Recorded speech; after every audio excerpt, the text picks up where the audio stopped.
Welcome back. Well, the South African Social Security Agency says that approximately 60% of the social relief grant applicants are young people. In a statement, Sassa says about 5% of applicants hold tertiary qualifications. The agency says it's concerned about the misreporting of statistics that suggest that youth with tertiary qualifications account for 60% of the special grants application. Today, Sassa spokesperson Paseka Letsatsi joins us now to clarify some information. Paseka, always a pleasure speaking to you. A very good morning. Let's clarify the numbers. When it comes to this 60% of Sassa grant recipients, how many of them constitute of young people? And then also look at young people who actually have got tertiary qualifications.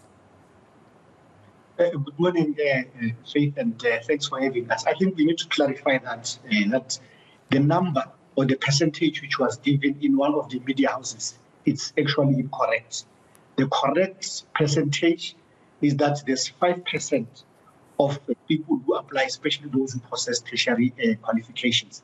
And in that 5%, Faith, it's not necessarily young people only. It's a combination of both youth and non-youth. So we thought it's important for us as an organization to clarify those figures which were ballooned to the 60% as people who possess the degrees who are making an application for the SRD grant. Yeah, but then surely as Sassa, you guys are concerned about the fact that young people in itself, I mean, 60% of young people actually having to stand for COVID-19 relief grants or for Sassa grants, that in itself is it's an indication of the type of society we have. It's an indication of the lack of opportunity for young people. It's also an indication of how many young people do not have jobs or are unable to feed their families. You are 100% right, Faith.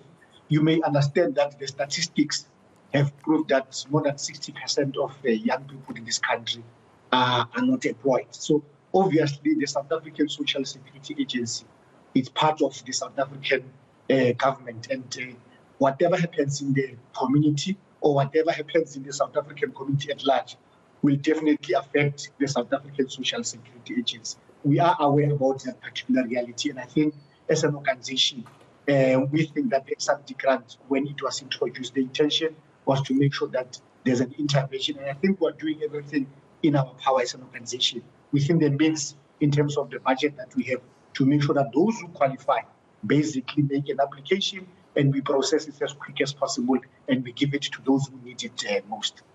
Yeah, you know, at this point, I don't even know what we even say to this. I mean, what more can be done in this regard? I mean, even the 5%, right, of those that actually possess a tertiary qualification, they should not be included in the system, because what the system tells you, right, is that go to school, get an education, go to higher education, get a degree, a diploma and the like, and then get yourself into some kind of employment. If that system in itself is proving to itself to be flawed, as we can see with the demonstration of how many people are actually dependent on social grants, even with the tertiary qualification, that means that the system is flawed.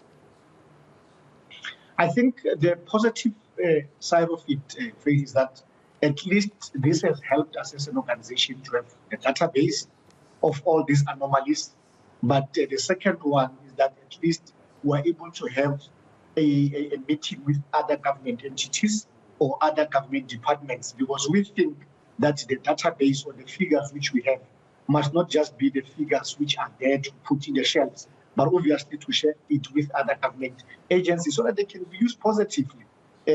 I'm sure me and you agree that you cannot have people who have degrees queuing for the 350.